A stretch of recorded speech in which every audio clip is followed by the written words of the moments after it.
Grindtime Sports, let's go.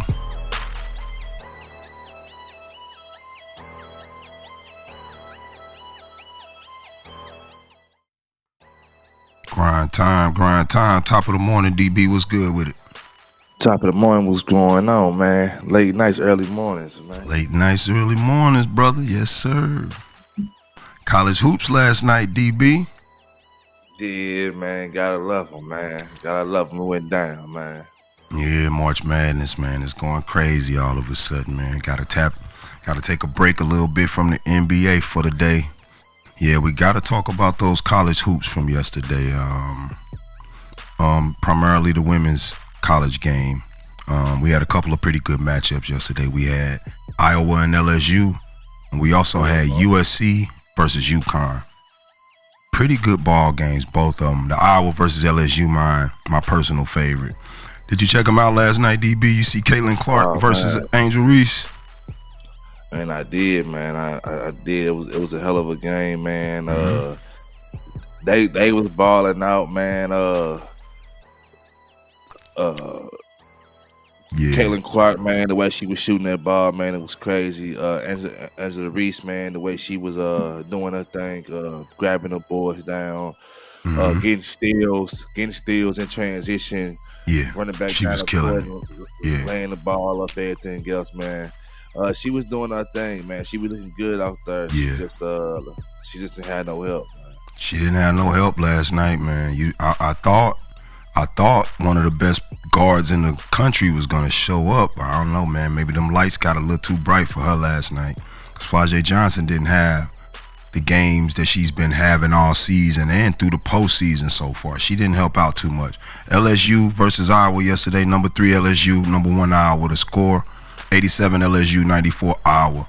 Yeah, Caitlyn Clark pretty much, I think she shot 9 3-pointers in that game, or made 9 3-pointers in that game. It just seemed like LSU didn't have none of the LSU guards couldn't guard her. She too big. Yeah, man. The moves, man, the moves she was doing, man, was crazy. I seen it. She was coming down the court, man, going to the right wing, shooting it, coming to the middle of the floor, the 3-point line. You know, like kind of doing a little move, a little spin around. And she was shooting them she was shooting some of them almost from half court, man. She was doing the Steph Curry, the Dame Lillard. I was like, first of all, I didn't even know a female had range like that. Could throw the ball that far. Bruh. Yeah. I mean, for they ball, they do. You know, they play with different balls that a man play. Oh, okay. Play with balls. You know what I mean? But yeah, but when she was shooting that ball, man, she was creating that space and doing what she had to do to get to score. It was crazy, man. It was phenomenal, man. The way I like her pass game too. She got a crazy pass game. Yeah, man. She was making some sick passes, man, through like 2 or 3 defenders, and you could clearly see LSU. They didn't even expect them. They still looking at her, and the pass already in the hands of the other players she passing it to. Man, that girl's sick to the point. You know, they talking a lot about the possibility of her playing in the NBA with the men, man. I don't think she that good. Just because, you know, they're a lot stronger, bigger, and faster. But for the women's game, she almost looks like a cheat code. Oh, yeah. She most definitely a cheat code. I think she's man, I think she's ahead of her era, man. All honesty. You know what I mean? Way ahead. You know, she's different, man. She is. And I was very impressed by her yesterday, you know, and I can see why all eyes is on her. You know what I mean? I can really see it. I saw it too. You know, she made the game exciting to watch. 41 points. 41 points, 12 assists, 7 rebounds. Dang near a Nikola Jokic line. That's right. Nikola Jokic, Luka Doncic line, man. Yeah. It's crazy, man. And she played every minute of the game, DB. She played 40 minutes. Her and one other player, Marshall, both of them clocked. Yo, man, that is sheer determination. That is, hey, man, we going to win or lose by what I'm doing out here on this court. And when I saw her, because the LSU Tigers kind of had them in the first half of the game, Angel Reese was just too much. blocking shots, scoring the ball, rebounding the ball. She had 20 rebounds last night. They couldn't do nothing with her.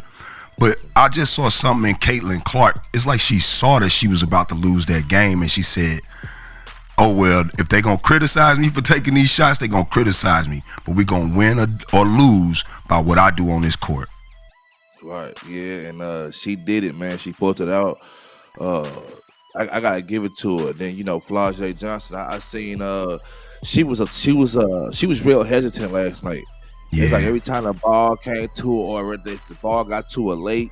Well, she was their leading scorer. It's just that she didn't have a efficient game, and then you at least got to match the other person that you're going up against, which is the guard. Angel Reese got a big enough assignment with their big girl down there in the paint. Flau'jae's got to meet the energy of Caitlyn Clark there in the backcourt. I don't expect her to score 40 points, but you're going to give me at least 25 to 30, and then I need you to take away about 5 to 7 points off of Caitlyn Clark with some defense. Right, but I feel you on that, but still with a couple plays that I saw with the ball, the ball getting to her in rotation, or she getting the ball in her hands and get ready to shoot it, and it's too late now. She right. hesitant. It's too late now. She got to do something different. She got to drive to the hoop, and and everything, and then the ball wasn't going in. It was the hole was clogged up. You know what I mean? It was clogged up under that rim. And then she was still trying to make it happen versus drawing the defense in and kicking the ball out. Like I said, I mean they did a good job. They just weren't able to pull it off. They need more help from the team. Yeah. Because two people, obviously one person can't do it, but two people can't do it either. Right. So, it's a team game. It's a team game, and at least Caitlyn Clark, she did have the help that she needed. Yeah, she had Stokely and all that. You know what I mean? So yeah. She did that thing. It was a good game to watch. It was a hell of a game to watch. It was only 3 Iowa players in double figures: Caitlyn Clark, Martin, and off a Falter, however you pronounce her name. 21 points, 16 points, and 41 points respectively. LSU had 4 people in double figures, almost 5, with the guard Van Lith, who played on, I believe, the Olympic team with Caitlyn Clark. Her, Van Lith, and Paige Bueckers or Bueckers from the UCONN squad. They was all on the Olympic team, balling out. I mean, pretty good players. And Van Lith, for whatever reason, chose to go to LSU as opposed to Iowa. They kind of made a big conversation about that surrounding that game. And I don't know, she showed up with 9 points last night, 1 assist, 1 rebound. She might have wished she'd have went to Iowa now because Iowa handed it to her. But she looked confident in the game. She took a lot of shots. She didn't make a lot of shots. Flau'jae Johnson, she had a pretty efficient game, if you ask me. It's just that they needed more from her. She knew she was playing the best player in the country, and she knew that the best player in the country wasn't going to go in that game and lay down. She just needed to, defensively, in my opinion, show up a little bit more. Yeah, I agree. Like you said, show up a little bit more and get some stops. You know what I mean? Right. To look like y'all couldn't stop her last night, obviously you could. You know what I mean? And it showed. Like they met up last year. Caitlyn, she had a chip on her shoulder. It's like she had to get that get back in her. You could tell by how she played this whole season. She came in. She was the talk of the entire season. She definitely came in the season with a chip on her shoulder about losing last year. Yeah.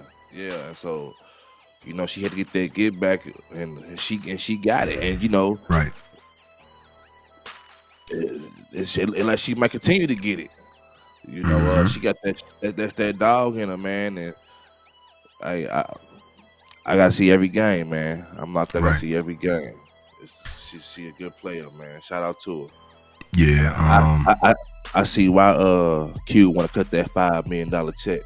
Yeah, and get her to play with men. And then now it's a lot of analysts around talking about how she could possibly play and compete with the men in the NBA. What you think?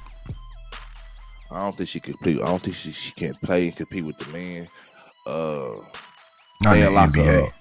Not in the NBA. They'll lock her up. The men are much stronger and faster than, you know what I mean? And then it's gonna matter to them that she out there. They're not gonna, because she a girl, let her shoot. They're gonna, as a matter of fact, because she a girl, try to get her out the league. They're gonna try to get out the league. They're really gonna lock her up and put that pressure on her. You know what I mean? Because whoever checking her gonna lose his job if she go off. Exactly. So no one's gonna allow that. No one's having that. So I think she's good where she's at. Allow her to be who she's gonna be, where she's gonna be at, and and this could be a game changer. She could change the game, for the women's NBA. Right. You know what I mean? Maybe she'll bring more eyes, which bring more money, which is up the pay grade for the women's NBA. This is the biggest it's ever been. So let's just see where it goes. Right. Yeah. Well, that was a pretty good game. 94 Iowa, 87 LSU. Iowa moves on to the Final Four. LSU, they going home. The other women's game from yesterday, Elite 8 game. Last matchup was number 3 UConn taking on number 1 USC Trojans. Juju Watkins, Paige Bueckers in the UConn roll past the number 1 ranked USC Trojans, 80-73. Trojans couldn't score enough in that game. Juju looked good. She was balling. She looked stressed to me, if you ask me. She looked a little panicked because it just seemed like she realized early in that game that she didn't have on her side what the other side had with UConn. But UConn, you're talking about first-class program. Gino Auriemma, he been a coach there forever, man, and he been winning national championships. I mean, UConn was a national champion for like 4 or 5 years in a row once upon a time. So you already knew he was coming and he was going to have them girls playing like straight dogs out there. USC, Juju had them in the game for a large part of the game, but you could tell, like, in the middle, she was having to do so much, work so hard, man. It was just a matter of time before she was going to tire out and them girls was going to roll over her. Yeah, especially, you ain't got the help. She the major name, she the main threat, so, hey, we locked in on her. Right. Like you said. They like Juju not beating us. Yeah, exactly. Then, like you said, the coach, he a good coach. Great. He a great coach. He has his name is out there for what he do and what he's best at. His reputation was on the line. He came prepared. He knew he didn't have the bigger names. The bigger names are Caitlyn, Juju, Angel Reese. The Paige Bueckers is a big name, but she's nowhere near as big as them. So I think Gino had to come in there like, hey, my reputation, this is UConn. It don't matter who playing on the other side. We gonna win. Yeah. And then they did it. They did it, man. And they pulled it off. The fact that UConn, that's a good team. Obviously, that's a good record. 32 and 4 at first. 32 and 5. Yeah, they 33 and 5 now. 33 and 5. That's a good record. You know what I mean? And they got one of the better records in the whole thing. Yo, and you know what shocked me? Right, they was 30 before the game yesterday. They was 32 and 5. USC was 29 and 5. 29 and 5, meaning they won 3 less games than UConn. I don't understand how SC was ranked number 1 over UConn and UConn number 3. Man, you know what? That's a good question, man. Maybe it was a competition thing. Maybe they beat better competition and somebody lost to the better competition. Maybe it's a tiebreaker type scenario. You know what I mean? Yeah. And because obviously they've been balling. Yeah. They've been balling more than USC, but then like you said, Juju, she a big name. Juju, big name. Juju's a big name, and she had a big game. She had 29 points, 10 rebounds, 2 assists in 39 minutes. She only didn't play 1 minute of the game. But on the other side, Paige and Edwards, they were the leading scorers. Paige was the leading scorer with 28. Edwards was number 2 at 24. Both of them players played the entire game, 40 minutes. They didn't sit for a second. Yeah. And I don't know. Well, as a matter of fact, UConn had 3 players that clocked 40 minutes. So they only put 2 people in off the bench, DB. They literally played their whole starting lineup and subbed in 2 other people and beat the USC Trojans, the number 1 ranked team. That's crazy right there, man. That come down to coaching. It does. It does. Yeah. It comes down to coaching and knowing your knowing your team. You know what I mean? Knowing your team, the coach knows his team, right? Yeah, knowing your team, knowing what they can handle, pushing them, and obviously you know, you gotta have fun with it. You gotta enjoy what you're doing in order to be good at what you're doing. So obviously they out there enjoying it. You gotta like playing for a person if you play that much, because you literally, if you can go 40 minutes, then you're not getting tired, and that means the coach ain't overworking you, and I don't know, you got a good flow to the game, and the coach understands you, and I don't know, he has you motivated to be in the game. That's the only way that you don't tire towards the end. Yeah, I took the words right out of my mouth. It's right. You gotta be motivated and want to do it. You know what I'm saying? And then like say, for as being in shape and not being winded. Right. You know, obviously they was getting the shots that they wanted to get. Then they have to probably run as hard, work as hard to even be winded like that. You know what I mean? So, shout out to him, man. It was a good game, great win for him. You know, and like you say, yeah, looking forward to more. Better luck next year, Juju. Yeah, she lost that one. I don't know how many I think she's a freshman, so I think she got a few more seasons left. She got a few more cracks at it. Yeah, USC goes down 73-80 to UCONN. Gino and UCONN. I kind of figured Gino would win the game. Go ahead. And the fact that she's you know what I mean, that she is what she is, and she's a freshman. She's only gonna get better. She's right. She's only gonna get better. I feel the same way. You know, that right there is crazy, man. And then another thing I want to ask you about the LSU game, Angela Reese. What do you think she's gonna do? You think she's gonna go ahead and get into the draft next year, or you think she's gonna stay one more year? She should. Her stock ain't gonna be higher than what it is. Besides, she already won her national championship. She already got best player in the national championship.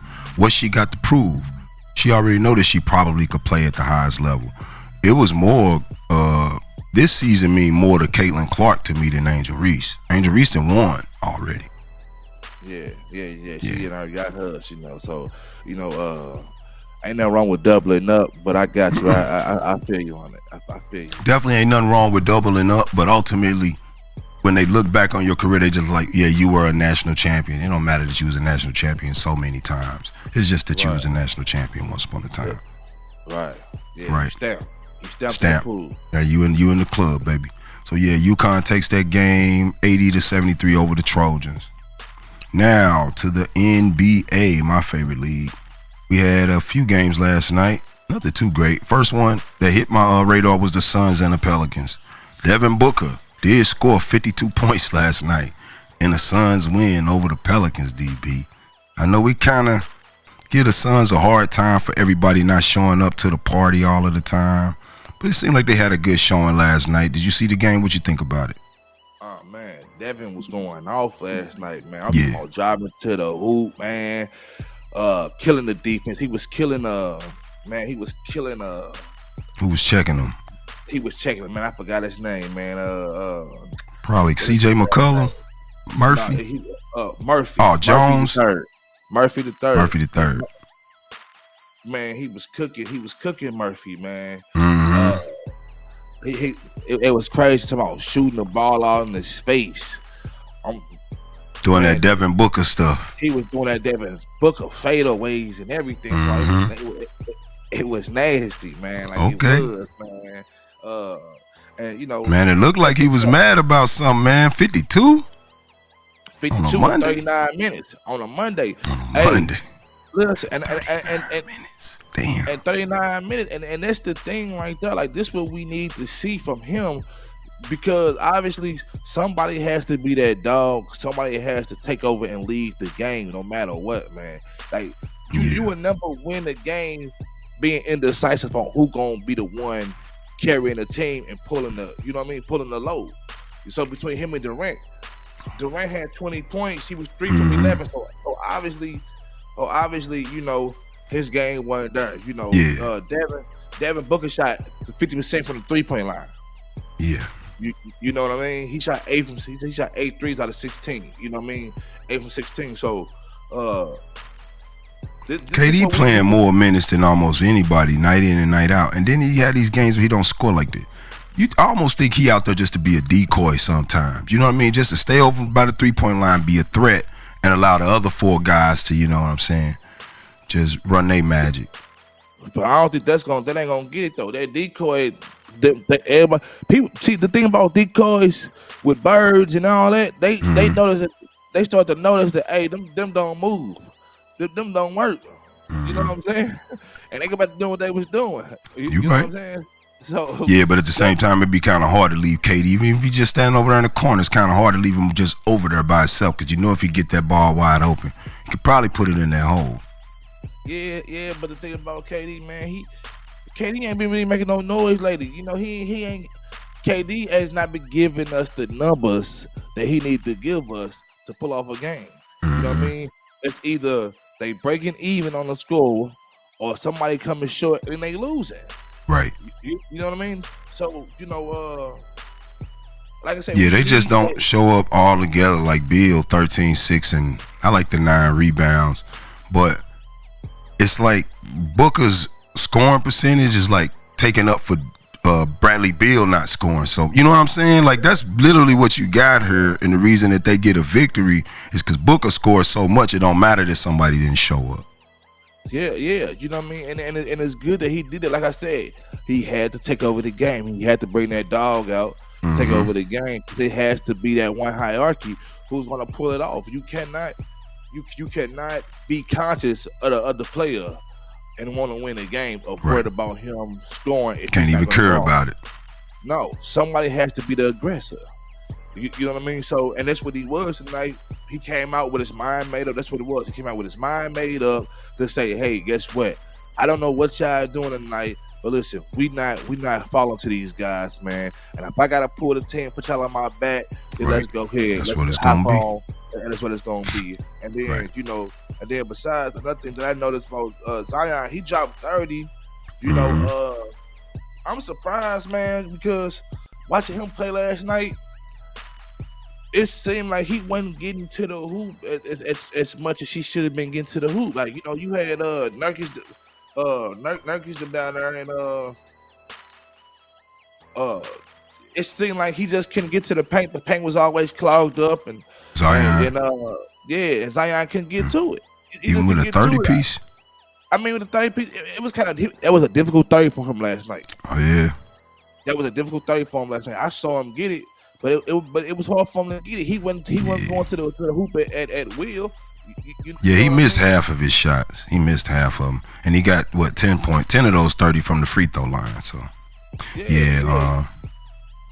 but it was still a good game. Devin Booker 19 of 28. Jesus Christ, that was a good game.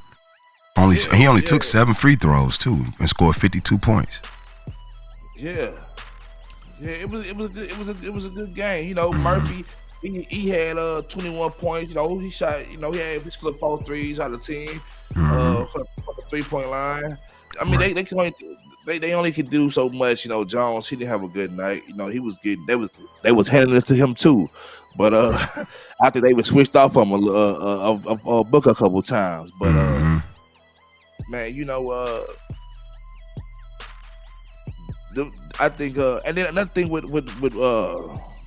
with your boy Zion, he's never. I guess you'll never see him really grabbing a rebound. He's always out there towards the perimeter. He's never. Even though I know they got their big man, but you would never really see him helping out. I think it'd go a little better if the big man. If Zion was willing to get his elbows dirty a little bit down in the paint. Yeah. If what's his name? Valkim was boxing out. Valanciunas. Valanciunas, and allowing Zion to grab the boards. You know, because you know they need to do a better job of crashing the boards and getting that rebound, because obviously second chance points. Yeah, they lost on them rebounds. They lost 12 in the rebound column. You're right about that. And it kill them. It'll do it to any team. It'll hurt them every time. To allow the other they team missed a lot of free rebound. throws too, DB. They shot 66% from the free throw line last night. 16 to 24. That ain't gonna get it done.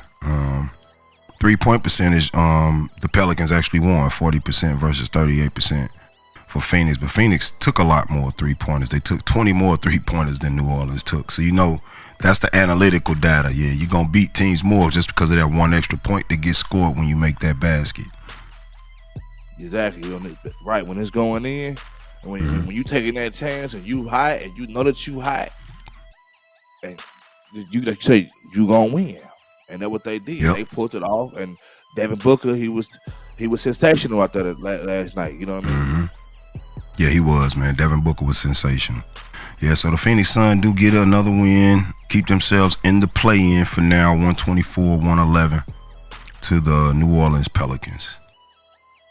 And moving on from that game, we had also the Magic and the Blazers last night.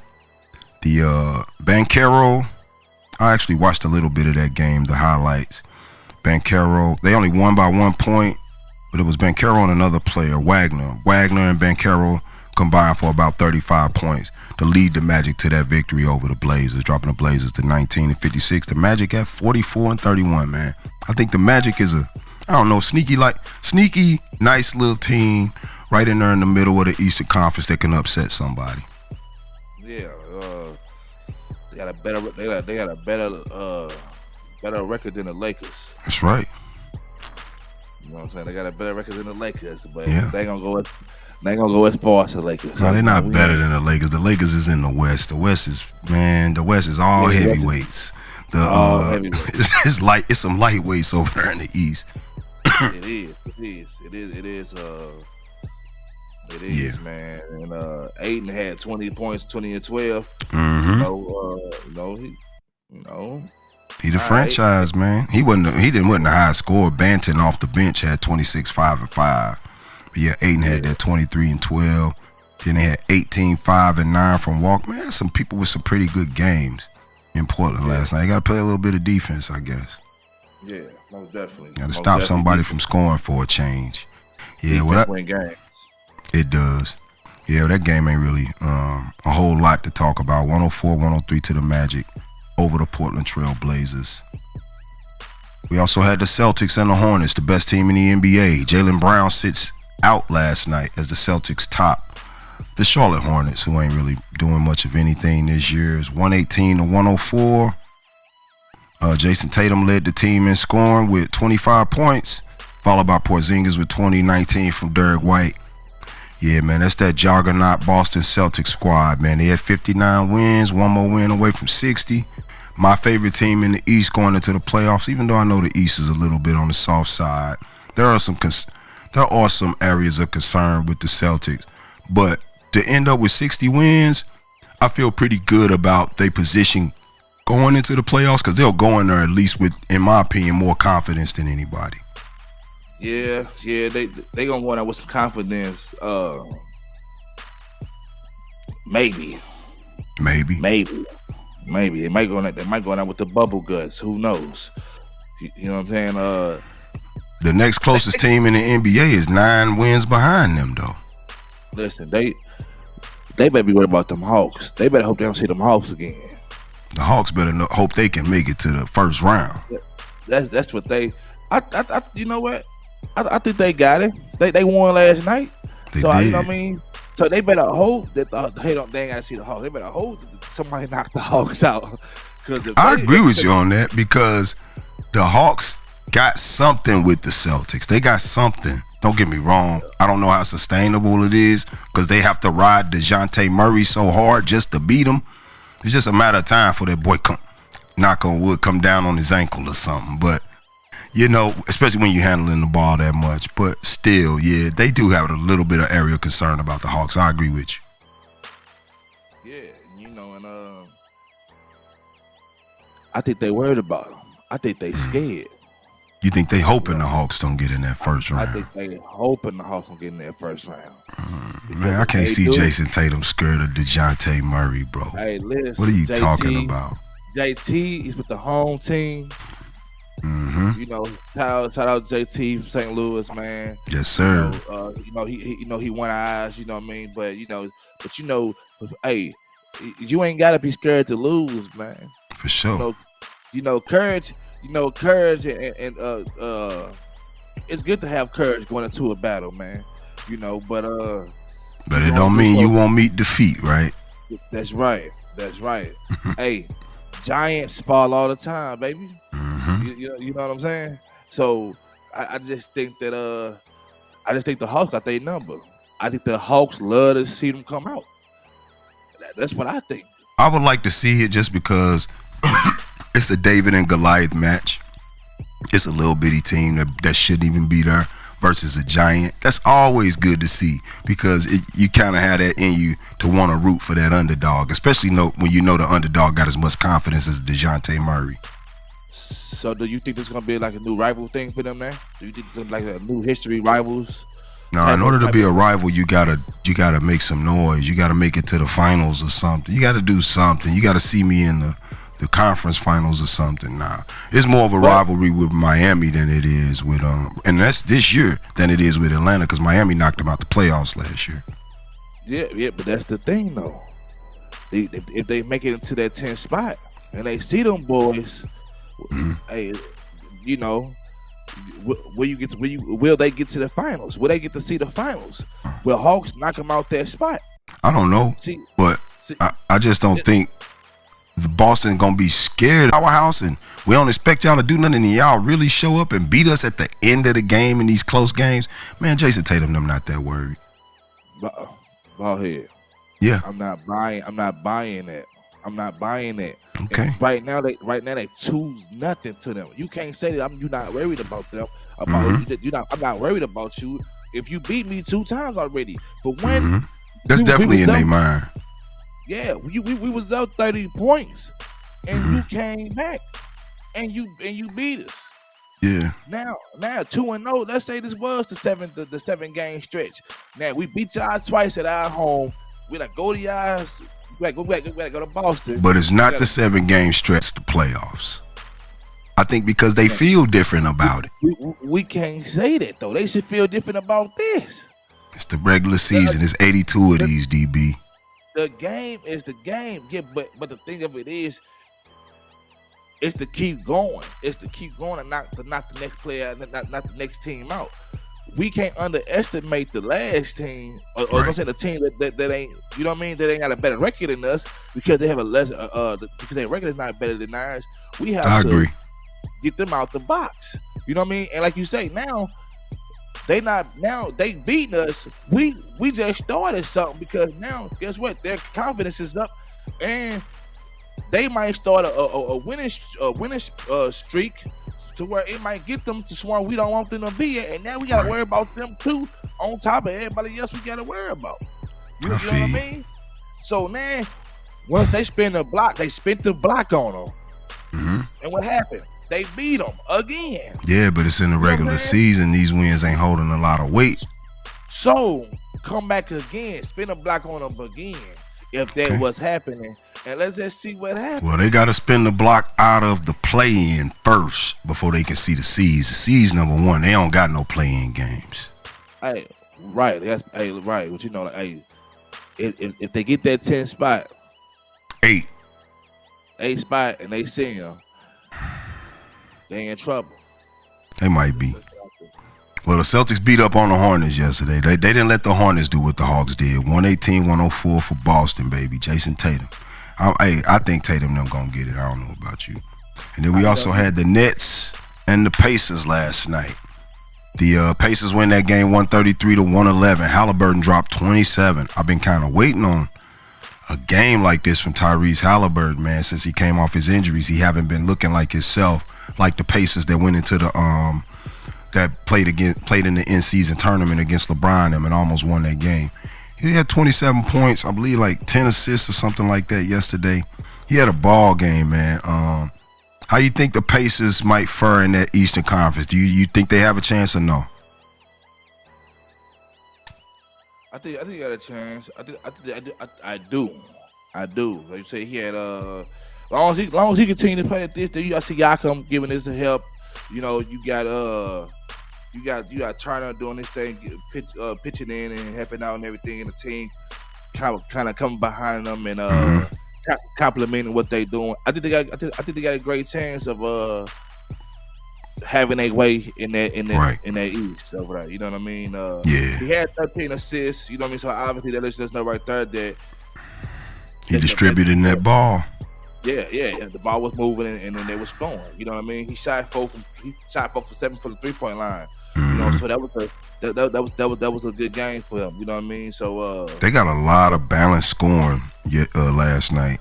Smith off the bench, 17 points, 10 rebounds, 10 points. TJ McConnell, we know that about TJ. We just saw him against the Lakers come right in the game and get them buckets. 14 from Toppin, 9 from Miles, 6 rebounds, 15 from Pascal Siakam, 11 from Nesmith. They're a dangerous team, man. If they go into the playoffs focused, it's too many guys on that team that can score and give you double figures night in and night out.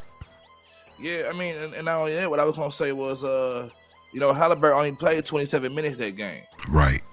You know what I mean? So that's crazy. They pretty much had, that starting 5 pretty much all played 20 minutes, 25, 24 minutes. No one, right. No one played. Nobody's exhausted. And look at the bench though. Good minutes. It's double-digit minutes off the bench, almost all the way down to the last player. But you got even scoring. That's what I mean. That's what makes them dangerous. They got a lot of bodies that they could put in the game. For some of these teams, is playing guys 36 to 40 minutes a night. Yeah. You right about that. But Brooklyn, they did it. They did it against Brooklyn. Yeah. So nothing to brag about. Ain't nothing to brag about. They tried to downplay the King doing what he did against him. You know what I mean? He shot that 40-piece chicken nugget from the 3-point line. You know what I mean? On them against the Nets, because these are the last 2 teams he played. He did that against the Nets, but the Pacers spanked him. And they tried to downplay it. We know why they lost against the Nets that game, because obviously the Nets. Obviously because Pacers can't do nothing with us. You know what I mean? And we talking about a 40-year-old man, but he can't do nothing with the Pacers cannot do nothing with the Lakers, but we'll let them have that for right now. We'll let them have that look, because we knew what that was. And obviously for them to come back out the next game and do what they did, it just shows us that they have the ability to bounce back. But everybody, I know they can bounce back. But like I said, the more important team to beat for the weekend, to me, for the Lakers, was the Pacers, not the Nets. But I mean, I'm sure they'll take a win. Nah. The most important team was to beat for the week was the Bucks, and they did. Oh, for sure. For the week, for sure. I agree with that. You know what I mean? They did that. They did their thing. So, but the second most important team was the Pacers, and they did it. I'm just being the Bucks. Then the second team was the Pacers. Then after that, the Nets. I say the Grizzlies. Then the Nets. The Nets, the last team that I cared that LeBron dropped 40 on. Let's just say that. Right. I got you. I got you. I agree. I feel like that should beat them too. We said that game, man. We paid good money for them seats, for them tickets, man. They want no cheap seats. Hell no. So, I would have loved to have seen them come out with that W on top of that. It's all good. Well, they got one the next game for you, DB. They pulled it off on the Nets, man. But unfortunately, the Nets couldn't pull it off the next game to bounce back on the Pacers. They lose 111-133 to Indiana last night. And I got a couple of other NBA topics. There was some news in the NBA yesterday that said that Joel Embiid may return as early as this week to face the OKC Thunder in the game that the Sixers have against OKC. I know we talked the other day about just how well the Sixers have seemed to play once Joel went down, how well Maxi's carried that team. Surprisingly a good record, and they in the playoffs. Do you think that Joel Embiid helps the Sixers' chances going into the playoffs this year, coming off his injury? Ooh, that's a good question. That's a good question because you know what, that has its pros and its cons right there, man. We know he's Embiid, and we know what he's capable of. And if Embiid can come back playing like old Embiid was before the injury, then that's a problem. But however, that he injury prone. I was just gonna say he's injury prone, And another thing, he's a big boy. He's a big boy. You coming up an injury, putting that type of weight and that type of pressure on that knee like that. You know what I mean? Trying to get around and move around, like it's a difference just walking and saying, all right, I feel better because I'm just walking versus you getting in the game. You actually running up and down the court, you know, trying to shake and bake because, you know, Embiid be trying to do falling all over the place, people falling on you. That's right, all that. So and it only take one time. Time. Like I don't think it's a good idea. I don't think it's worth it this year, all honesty. Oh, okay. That's what I was going to ask you next. So do you think he shouldn't have come back in the first place? I don't because this anything that happens to that knee, it can end you. It can end you. Like, you know what I mean? Like anything can happen. Like you going up for the ball, two people can, like y'all can go together. You somebody can fall on you, like you say, fall on that knee. It's over. It's over with. It's over. I agree. You know, so you know, look at Kobe. Man, Kobe had knee problems. You know what I mean? Kobe was a lighter man and everything else. Well, let's say this though. When he went down, it didn't like he was rolling on the ground. I think he played in the game that he supposedly hurt it in, and then like after the game, they found out what they found out, and he was just done. So, do you think? You think maybe? Okay, let's just say that whatever he got going on with the knee, he don't injure it any further going into these playoffs. Let's just speculate that he'll do that. Do you see trouble for any teams in the East with Joel Embiid coming in, being, I don't know, 60% of himself, 70%? That's a big percentage. Yeah. That's a big percentage to be in. So, I mean, I think he's going to give you what he give you. I think he's going to give you, I think he's going to put up points. He's going to rebound rebounds. The question is, I don't know, but obviously whatever he gives to the team is going to be a contribution to the team. But the question is, will he slow the team down? Right. That's what I was saying. Yeah, that is a question. Would he slow the team down? But I don't think he would put himself in the game if he was going to slow the team down. You're talking about an MVP. He coming off his MVP season. You already see that the Sixers are doing decent without you, so why would you want to disrupt it if you know you're just going to be dragging just to say that you was a part of it? I would just go ahead and get healthy and be better for the next season, knowing that I ain't going to be sitting out for a long period of time. Yeah, but the thing about that, he's not 100%. He's not 100%. You know what I mean? And he's not even 90%. Right. Or 95%. You know what I'm saying? You got to at least be 95% better and healed. And obviously, coming off an injury, that time out the game, you got to kind of work your way gradually back into that spot. You got to kind of loosen up, warm up. No one is never coming off of an injury and then just coming out and showing, giving 100%, and being what they was. You know what I mean? Like you got to work your way into that. Like the body has to adjust and everything. It's just so much that comes with that. So I don't think he would come out being the old MB like that. I think he got to work his way up to it. And if he do, I'd be highly surprised. Yeah, well, I just thought that was a big story that broke yesterday from the NBA that Joel Embiid may be returning. If he's 60, 70% of himself, to me, he causes a lot of problems in the Eastern Conference. I wouldn't necessarily say for the Celtics, but I would definitely say for a team like the Bucks, something like them. Yeah, a Joel Embiid and Tyrese Maxey, even Joel at 60, 70%, I think they can knock Milwaukee out the way that they so inconsistent this year. So hopefully he comes back, man, and hopefully he's a good contribution to the Sixers. And yesterday we also had a report after the game that LeBron actually dropped 40 in on Sunday. A reporter asked him after the game about retirement, which LeBron don't get a lot of questions about retirement. He hasn't gotten them over the last few years, and I thought he would have actually started getting them a few years ago. But he have started getting them this year, like regularly. People asking him about retirement usually don't make much of a response, but this time he actually did respond and hinted at the fact that it's not very much time left and that it is something that he's thinking about. How much longer do you think LeBron should play in the NBA? I don't think how much long he should play. I think how long he's gonna play. I think he'll be in the league for this another 2-3 years. At a high level, or just like as a role player? At least another 2-3 years at a high level, and then especially the fact that he's shooting the ball. Like he LeBron is a smart man. Understands that. All right, I need to do better at this. I need to transform with the game, so I need to get my 3-point shot up to par and much better to sustain to where I can stay in the game longer, to where I can play that outside. I don't have to run as much. You know what I mean? He's shooting 40% from 3 this year, and he's never. This is the highest 3-point percentage of his career, 41%. Yeah, and since the All-Star game, he's shooting like 47. You know what I mean?